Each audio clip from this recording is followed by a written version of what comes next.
Hey, welcome to Positive Partners. Hello. It is a dog training program, sort of maybe a gentle way of dog training. Non-pain related, Right. pretty much. Yeah. Okay. The path to progress generally is not through pain. Right. You got to have your dog Plenty of trust that in the you. world, without adding a whole lot more. Okay. Today is probably a very important show. It's about bites and dog biting, and I don't know if you say how to train it or. What's the who, where, when, why, how, what to do kind of thing. We won't cover everything, and then we'll have some notes at the beginning here, so if you're watching this on YouTube, and we'll just talk over this, you can go back and catch each slide for any particular information. Contact information. I'm Dr. Heiskell, Tom Heiskell, and I was a clinical psychologist and then trained to work with animals. Well, we'll be talking about who gets bitten, where that happens, when it happens. We'll also cover the cost of dog bites and so forth. I don't think that is running as a slideshow. It needs to. Did you press play? Hit play, yeah. There we go. Good. All right.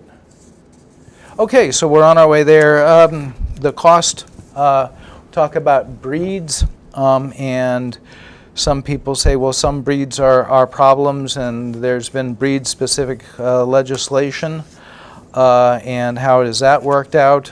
Generally, you have to go by the individual dog rather than the breed, and that's what various really objective organizations like the American Medical Veterinary Association said. Owners of breeds have an aggressive reputation. Yeah, there's some. So there's some owners who pick dogs with. The reputation, so that you see my dog and you'll be impressed. Okay. Yeah, I think is that running as these slides should just be like 5 seconds each. I'm stopping it while you read. Oh no, go ahead and just let them run. Let them roll. Sure. Yeah. Okay, we're great. And then we will get into reasons for biting, and they are varied across the board there. Why they bite. Mm-hmm. Lots of different reasons. Lots of different reasons. And the fact that because a dog is bitten in one situation doesn't mean that it's going to have a problem in another situation. It's very, very specific to a situation and that dog. And then we'll get into what to do. Let's say if you're getting a puppy, how do you start them out? What steps do you go through? And then what if you're picking up a dog from a shelter? And how to select them. And a word of mention here, and we'll cover this next time, is muzzling and body handling and nail trimming. Right. So if you can teach a dog to wear a muzzle and they don't care, and if your dog has has bitten people before, or you have that worry, you can put a muzzle on a dog. Your dog won't care. You can take them places, and then people will actually. A muzzled dog is the safest dog in the whole place, and yet people will give them distance. So you'll automatically get people. It says, I bite. Yeah, because you'll automatically get people holding back there. So you won't have to worry about people being rude or disrespectful or coming into your dog's space without asking you.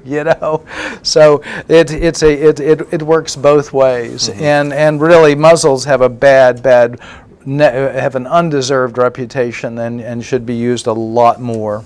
Okay, all right. One of mine had a bite history, which is why it was in rescue, and it had trust issues, and had owners that I'm not sure what had happened because I didn't have any contact, not that much contact with them. They did contact me later, but of course everything was great as far as they thought, but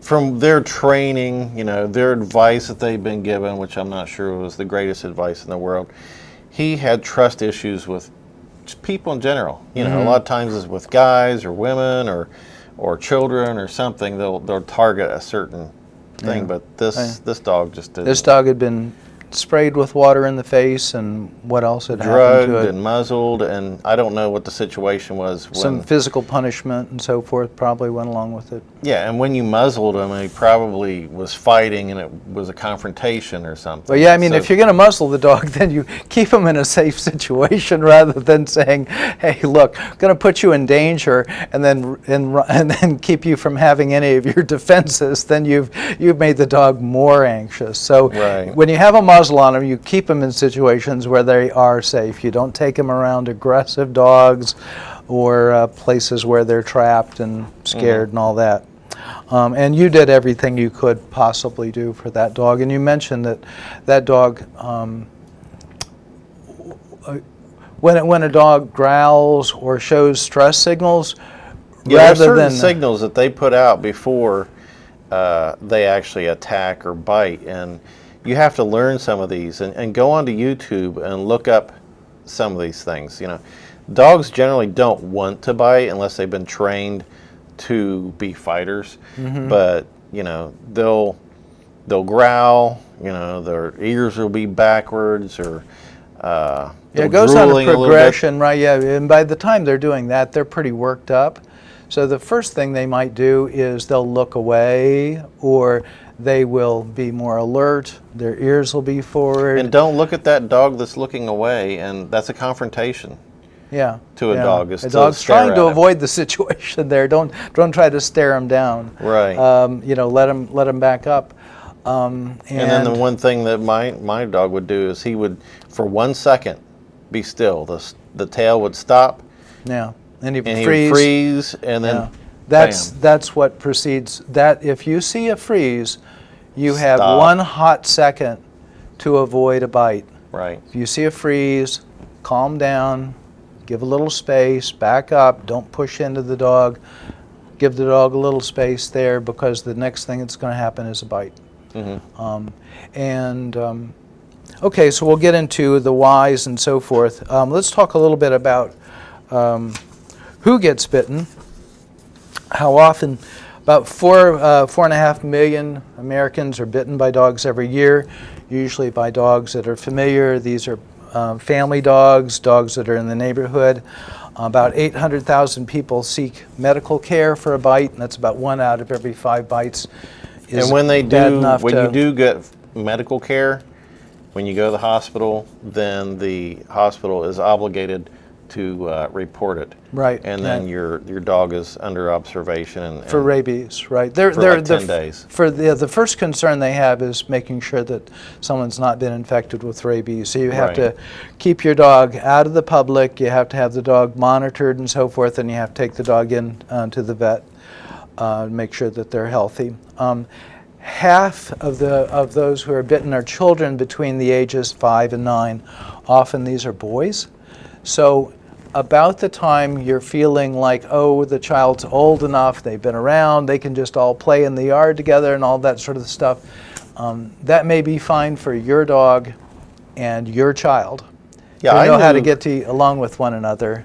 I heard a story about a person who went and got a shelter dog and brought it home, and then it's like, hey kids, here's the new doggy. I'm going to the store. Yeah, And that didn't end well. yeah, yeah. You know, Yeah, it's just get the dice out and roll them, and hope you are you feeling lucky today? and don't blame the dog. I mean, you have to actually see what's going to go. You actually see how this dog. We'll get into how do you check that out to begin with. And bites of children are usually more severe and often facial because of their size. And even if your dog gets along just fine with your kids, if they're neighborhood kids coming over and they're all running around playing, you don't know if that other neighborhood child or some new friend is going to be appropriate with that dog. So do Right. the dog a favor and let the children play where they're playing, and give the dog a safe place to be away from all that. Yeah, Oliver, one of my guys now, is very friendly. But during a Halloween, everybody wanted to pet the dog. All the kids came up, and he wasn't scared of the masks or any of that stuff. But 2 people were fine, 3 people were fine. Now they got 4 kids in my face, Right. and he just gave this grrr, Yeah, low please, growl. And it's everybody like, back up. Give me some space. Yeah, yeah. And when he gives a growl like that, be thankful. The dog is telling Right. you, you know, hey, look, I need my room here. The dog's not trying to be mean, disrespectful, or anything like that. The dog's being crowded. So if you punish growling, then what you end up with is a dog who stops growling, and then what you have is no growl, No and warnings. then no warnings. And then you've really got a problem. Right. So if the dog's growling, figure out what's going on, separate out. If you've overstressed the dog, then avoid that in the future. Right. It's like if someone tells the doctor, hey, it hurts when I do this, that, or the other, and the doctor says, I've got some advice for you, and just don't do that. Right. So don't let the dog get swamped by 5 children. Senior citizens are the second most Senior common? citizens are the second most common dog bite victims. So I've read where the dog breed that bites the most is a dachshund. yeah, I've heard that too. And some of the smaller breeds Right. I just wonder can if be nippy and if that the kind senior of stuff. citizens being bitten is because they do have small dogs. Yeah, I don't And they know. treat them Yeah. like babies and not like the canines that they are. Yeah. And You you- do want to give your dog leadership and guidance and education about what is okay behavior and what's not. So if they're putting teeth on skin, then the playing stops, the petting stops, you go down on the floor, stay there for 20 seconds. Now let's try this again. Oops, that wasn't right. You're down on the floor. Enjoy your time alone for a little while here. Right. And then they learn that. Dogs explore with their mouths. Dog bites can be expensive, and the average cost when a dog bite gets to the insurance company for homeowners liability can be over $30,000. So adds up. But if you think about a bad bite where a dog has not had bite inhibition is the dog biting only so hard and then backing up.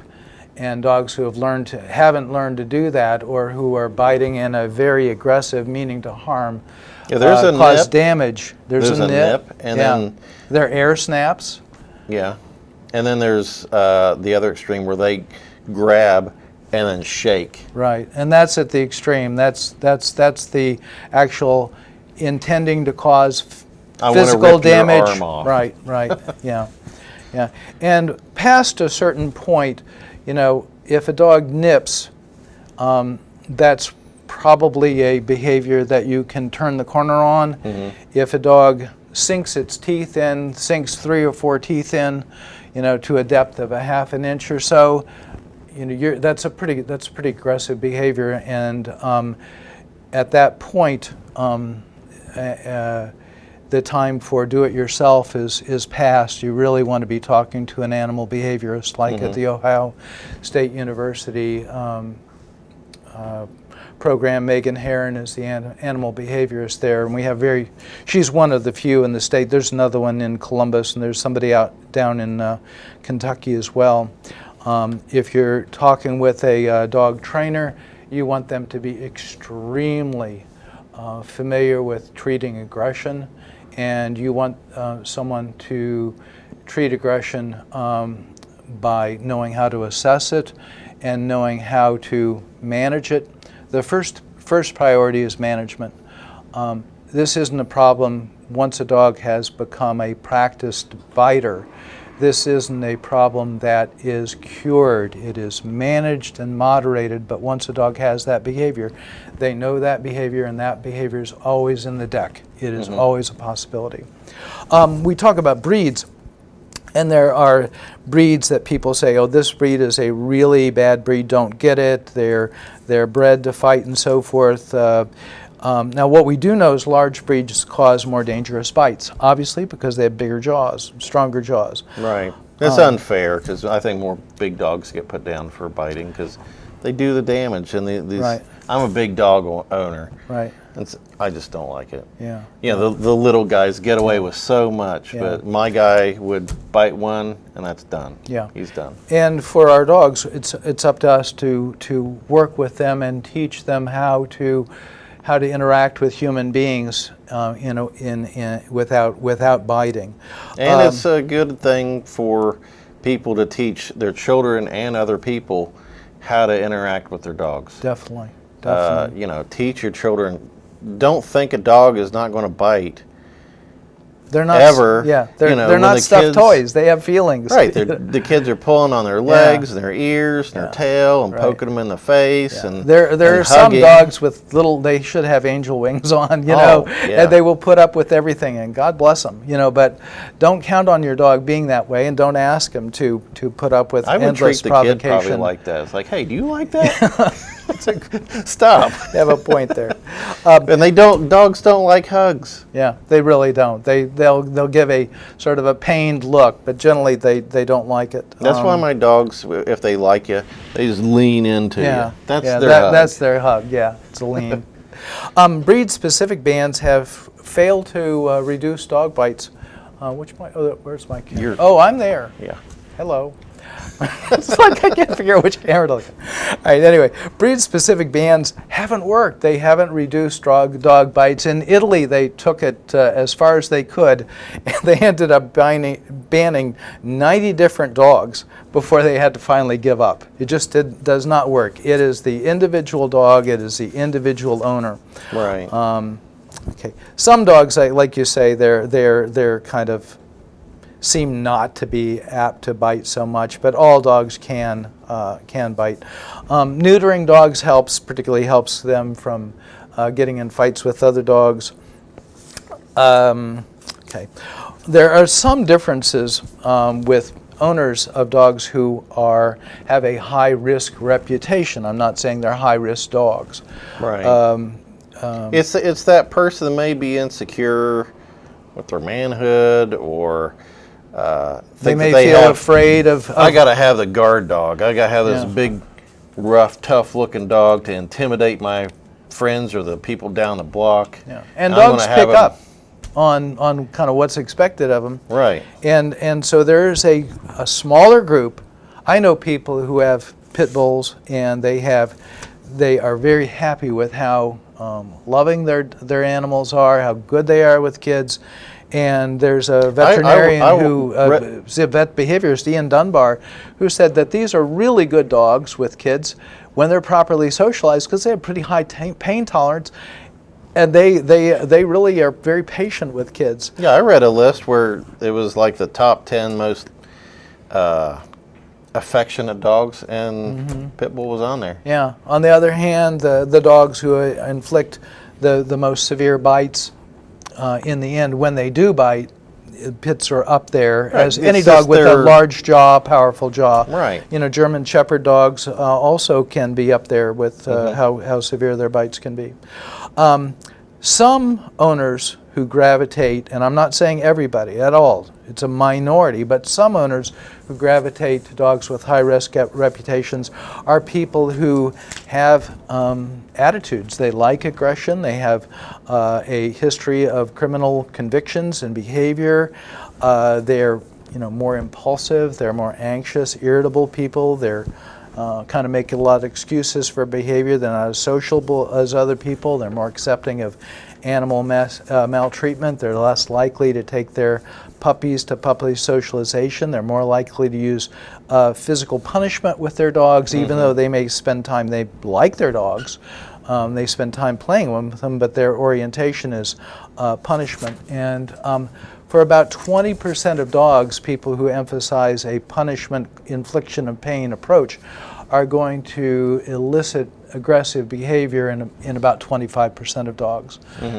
Dogs, again, they'll mirror that in some way. Yeah, and that's their life. Is they know what's coming and about 25% of dogs will kind of stand up for themselves, even though we've bred that out of dogs to a large degree, because dogs that do stand up for themselves end up getting euthanized in the end. What to look for? We were talking about this before. Dogs signal when they're stressed. They may look away. They may sniff the grass. They pant and drool. They will lick their lips that kind of business is actually a slight little nervous gesture on the dog. When they are getting tense, they will, right before they nip, they'll freeze. Their bodies will become stiffer. They'll stand taller. There's fear aggression, and then there is kind of fear aggression. Well, we'll get into the kinds of aggression, but some dogs are trying to back away. And they're backed into a corner, and I don't have anywhere to go. Yeah. And that's their last resort. Right, right. And there was just not to be mean about it, but there was a well-known trainer who had was a golden I think it was some sort of retriever. It was retriever. The dog was having some biting issues. Anyway, I think it was food guarding. Food guarding. Okay. And anyway, he got close to the dog, kept getting closer and closer, and the dog was showing every possible kind of stress signal that it possibly could, trying every way it could, and when it finally couldn't get away, then it gave a nip. And then this guy said, well, he didn't see that coming. Well, everybody else did. Right. That was just completely blind to that dog's signals. Anyway, and then there are other dogs who there's some of the just trying to get away from you and they'll nip. Other dogs who have decided they're fearful, but they've decided their best way is to approach and back you off. But their goal is to get away. It's not to increase the distance. They want you to back away. Right. One of my guys is very shy, and he just stays on the couch. He'll go to the other room or be on the floor. Yeah, they're individuals. Yeah. Now, if there's a sudden change in your behavior, the dog hasn't ever been aggressive before, and now it seems to be, take your dog to the vet. It may have a thyroid condition. It may be in pain. Right. It may have injured. Maybe developing diabetes or something like that. Maybe have a growth that's putting pressure on its spine or something. And if you see a dog that's been hit on the road, be careful going up to it, that it's in pain. Yeah. It might bite you. Yeah. And don't be very careful and avoid breaking up dog fights, because there's a very good chance that you're going to get bitten. There's lots of mouths and teeth going around. Let me stick my hand right in the middle of it. It's like walking into the middle of a bar fight. Someone's fist is likely to end up on your chin. And they like to bite around the neck. Yeah. And get a hold of that. Yeah. But and one of the better ways to... I had a little problem with my puppy in the last few months, and she would get a hold of one of the dogs. The best thing I think you can do is get a hold of the collar, pull straight up. Don't pull them back or anything. Pull straight up, and it chokes a little bit, and they release better. Yeah, if you know your dogs. Actually, there's some YouTubes on how to break up dog fights, and there's a technique to it. Mm-hmm. And don't do it just kind of flying by the seat of your pants. Look some of this stuff up. Yeah, look some of that stuff up. Different types of aggression that we have. There's territorial aggression. There's protective aggression. The dog's protecting its family. You. Or it's got a favorite family member. That's a type of guarding, actually. Mm-hmm. Possessive aggression, which is what we're talking about there. Fear aggression, if they're cornered or trapped. Defensive aggression. Social aggression, and that can be kind of status related. It's sort of like that dog has decided it's sort of making all the rules, and with that you put the dog on a learn to earn program. It's like, you will eat when you do what I've asked you to do. You don't have to hit the dog. It's things. Just you know. Some of my dogs, I say, okay, I'll put the food down, everybody sit, and you'll wait for like 5-10 seconds until I say go get it. Yeah. And leadership, guidance, calm, education, showing dogs how to succeed. We have frustration-related elicited aggression. If the dog's frustrated about something, just like any of us, we can be snappy when we're frustrated. Redirected aggression is a subset of frustration aggression. Pain-elicited aggression, and sexual behavior-related aggression. The last is predatory aggression. Predatory aggression is simply is that where my dogs found a rabbit in the yard? Getting food. Yeah, they're not mad. They're not upset. They don't have a grudge. They want to eat. I'm being And- a dog. Yeah, they're just treating it, you know. So what do? If you're getting a new dog from a known source, a puppy, and it's a breeder, see that the parents are friendly and behaviorally stable. Keep that puppy with their litter mates until they're at least 8 weeks of age. That way they learn bite inhibition with the other puppies.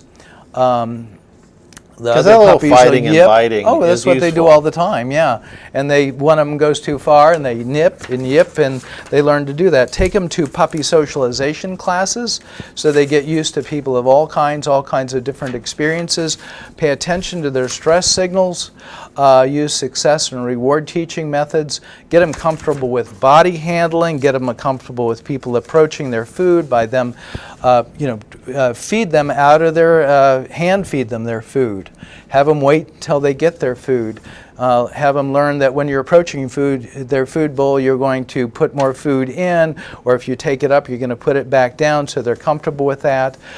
Teach them dropping things pays off, so you teach them take it, drop it, instead of grab and get upset that they're going to lose it. Yeah, one of the things I do is nothing in life is for free, which is You have them earn. That's Right. normal for dogs. That's leadership. Supervise all young children. Teach them how to gently toss treats. Children usually aren't able to train dogs until they're 10 or so, and then only with adult guidance. So you might want to teach children toss games and things like that, but again, it's under adult supervision. Give dogs a place to go where they can get away from the commotion. They have safety, a place to go where they can retreat. If you're getting a new but older dog, have children coming into your home. Make sure the dog has no history of aggression. That's just a road you really don't want to go down. Have a trained person, if possible, help you pick out a suitable dog from a shelter. Right. And you work at shelters, and I have volunteered at shelters too. I want to get back to that. And find out as much as you can about that dog. Has that dog been assessed for how they respond to other people, new people, body handling? Yeah, it's not 20 bad. seconds? 2 minutes? 20 seconds, 20 okay. seconds. It's Body not bad handling. to save, let the more aggressive dogs sit in the shelter. I'm sorry, but Yeah, or let someone who's able to handle them take them. Involve your children. Give your dog plenty of physical and mental exercise. 4, 3, 2, 1. Thank you for watching.